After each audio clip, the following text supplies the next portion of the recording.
Hello everyone, I'm Rajinder Hans and you're with me on tvsarawak.com. Here are the headlines for today. Sarawak to set up more nurseries. Ministry of Human Resources to up its skill training promotions. And finally, STU to prepare STEM teachers prior to posting.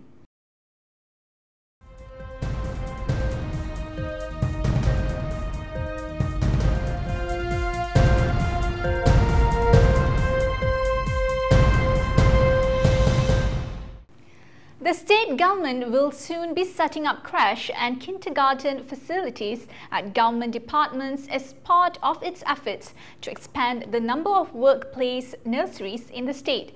With only 4 workplace nurseries in the state now, Chief Minister Datuk Patinggi Tan Sri Adnan Satem said it was therefore crucial that such facilities be implemented, considering the importance of early childhood education.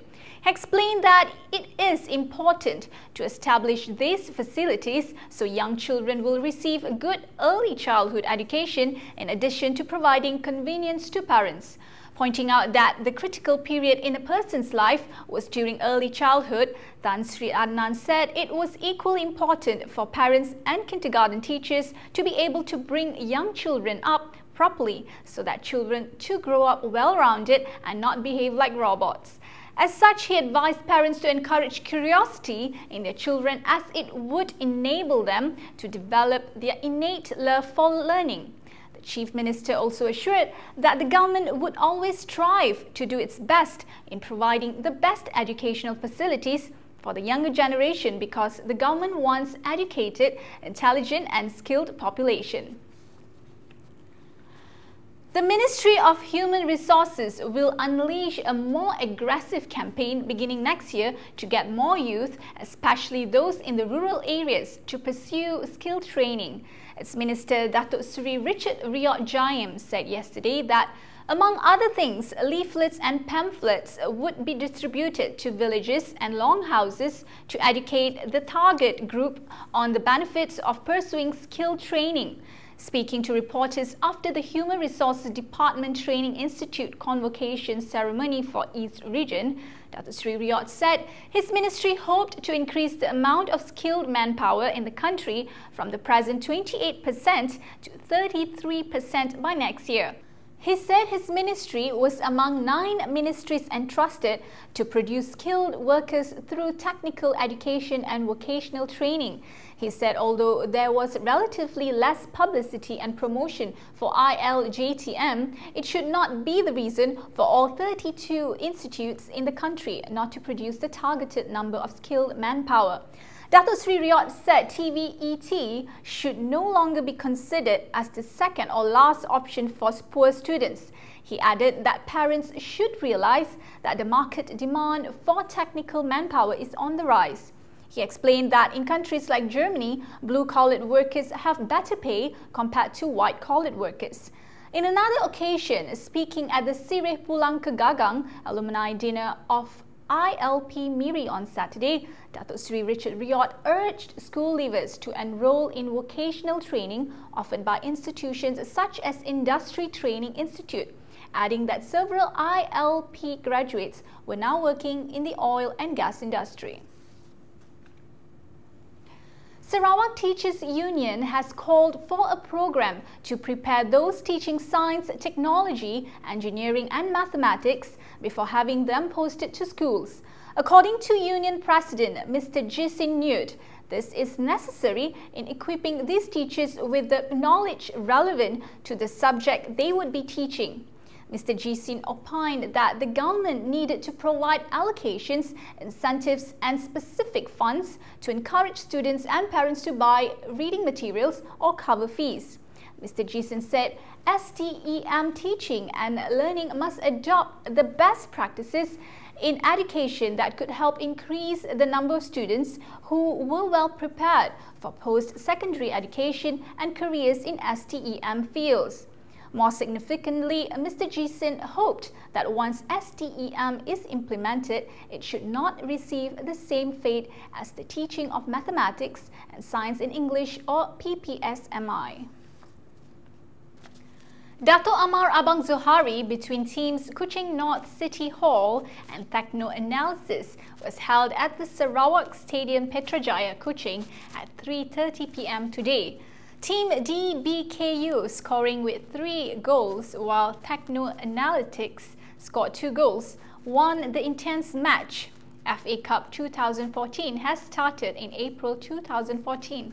According to the Football Association of Kuching Division, Haji Rakawi, next year we will invite the same 8 teams, and Dato' Amar suggests that the State Legislative Assembly in Kuching to be picked up the same parts. According to the Football Association of Kuching Division, Haji Rakawi, next year we will invite the same 8 teams, and Dato' Amar suggests that the State Legislative Assembly in Kuching to be picked up the same parts. So we will endeavour to arrange and how to pick teams from the constituency located in Kuching. Among the teams competing are DBKU, Techno Analytics, Ajimura, PSKPV, Demak Laut, PDRM, OBYU, Realty and Sarawak Energy.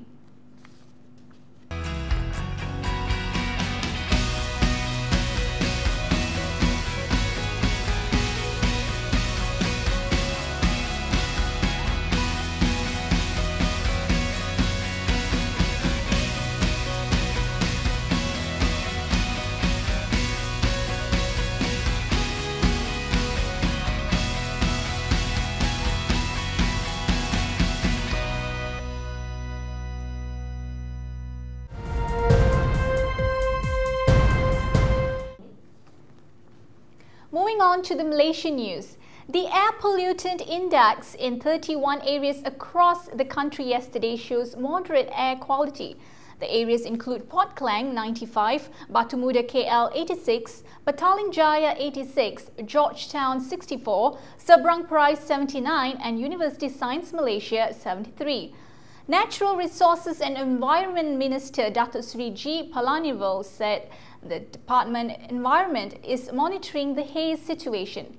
The decline in air quality in the west coast of Peninsular Malaysia and Sarawak was due to cross-border haze from Sumatra and Kalimantan in Indonesia.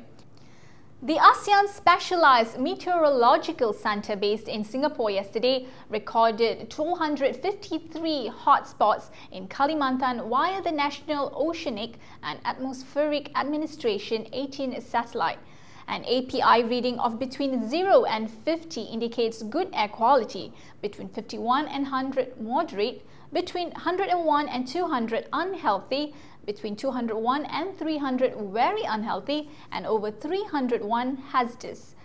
Palanivel said the NOAA-18 satellite detected moderate haze in southern Sumatra and in central and southern Kalimantan.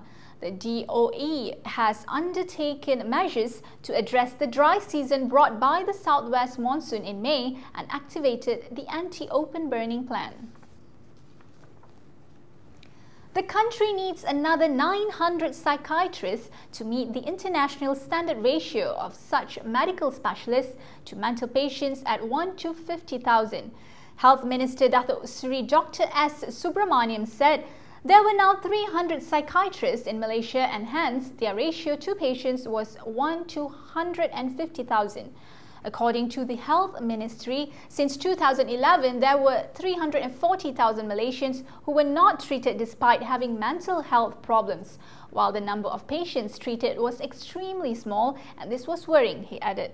Dr. Subramanian said of greater concern was the rising number of cases among children aged 5 to 15 years, a rise of 13% in 1996, 19.3% in 2006 and 20% in 2011.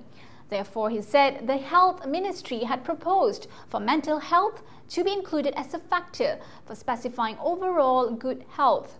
He said with more psychiatrists, they could be stationed even at village clinics to dispense appropriate advice and medicines.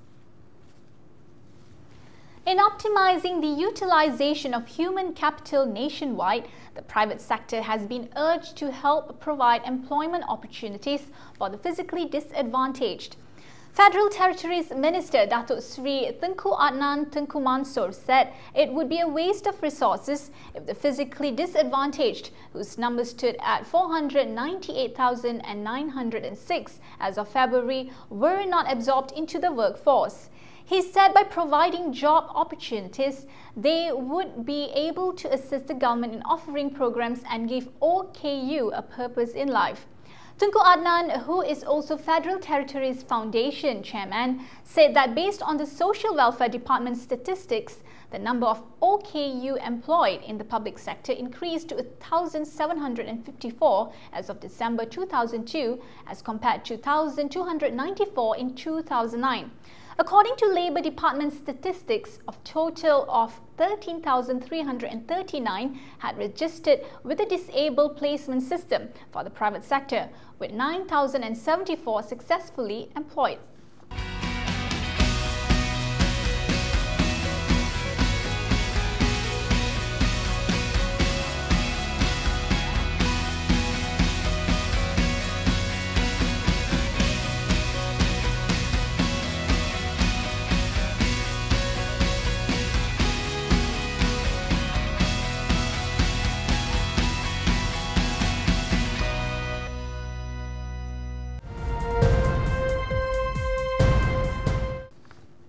Moving on to the global news. Powerful typhoon Wangfong slammed into Japan on Monday morning, with at least one person missing and dozens injured, while more than 300 flights were grounded, officials and local media said.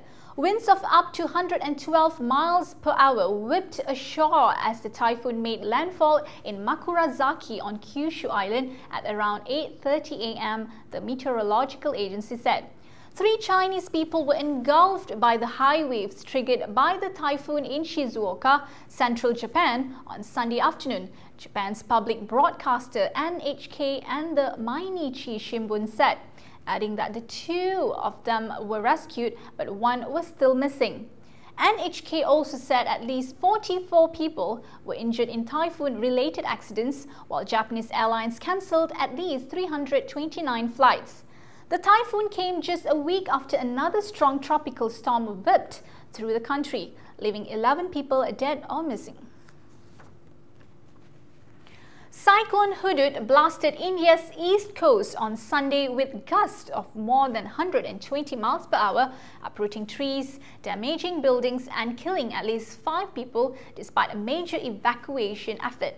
The port city of Vishakhapatnam, home to 2 million people, was hammered as the cyclone made landfall, unleashing the huge destructive force it had sucked up from the warm waters of the Bay of Bengal. Wreckage was strewn across Vishakhapatnam, known to locals as Vizag. Most people heeded warnings to take refuge, but 5 were killed by falling trees and masonry, and thousands of homes were damaged, officials said. The Chief Minister of Andhra Pradesh, the state that bore the brunt of Hudud, said the extent of the damage would only become known after the storm abated. Russian President Vladimir Putin has ordered his defense minister to pull thousands of troops from the border with Ukraine ahead of key talks on a fragile truce in the ex-Soviet country. The announcement by the Kremlin late Saturday comes as the Russian strongman is gearing up to hold the talks with Ukrainian President Petro Poroshenko and European leaders in Milan on Friday, signaling the possibility of shoring up the rickety truce. Russia is facing its most serious international isolation since the end of the Cold War, with the economy in tatters, intensified capital flight and an increasingly weakening ruble following several rounds of Western sanctions.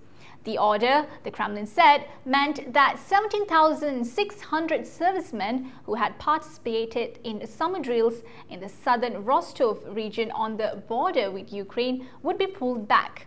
Defense Minister Sergei Shoigu received the order after reporting that summertime training on military ranges of the southern military district is over, the Kremlin said. The United States and European Union have slapped sanctions on Moscow for its annexation of Crimea from Ukraine and its backing of the pro-Russian separatists. The Islamic State group poured in reinforcements yesterday for its nearly month-long siege of Kobane as the Syrian town's Kurdish defenders kept up their high-profile resistance. IS has sustained serious losses in the battle for the town despite their superior armor, with at least 36 of its fighters killed on Saturday alone, the Syrian Observatory for Human Rights reported. With the world's press massed just across the nearby border with Turkey, the fight for the town has become one of the jihadists cannot afford to lose, the Britain-based monitoring group said. Observatory Director Karami Abdel Rahman said that IS was sending additional fighters from other areas it controls in Syria, including its Euphrates Valley stronghold of Raqqa, after its Friday capture of the Kurdish command headquarters in Kobane failed to deliver a decisive blow. Police in Hong Kong have begun removing some of the barricades erected on major roads by pro-democracy protesters, but protesters remain at the sites in Central District and Mongkok, and police said their action was aimed at easing traffic, not ending protests.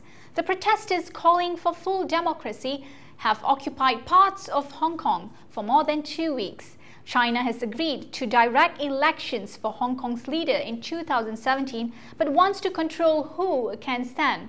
Protesters say this is not democracy.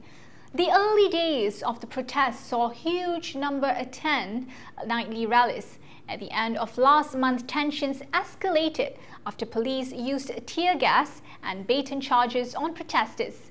Since then, there has been no use of force and police presence has been minimal. The police action came a day after Hong Kong's leader C.Y. Leung stressed that Beijing would not change its mind on reforms despite the protests. That's a wrap for our news today. I'm Rajinder Hans. Join us again tomorrow on tvstrabag.com. Have a pleasant day ahead.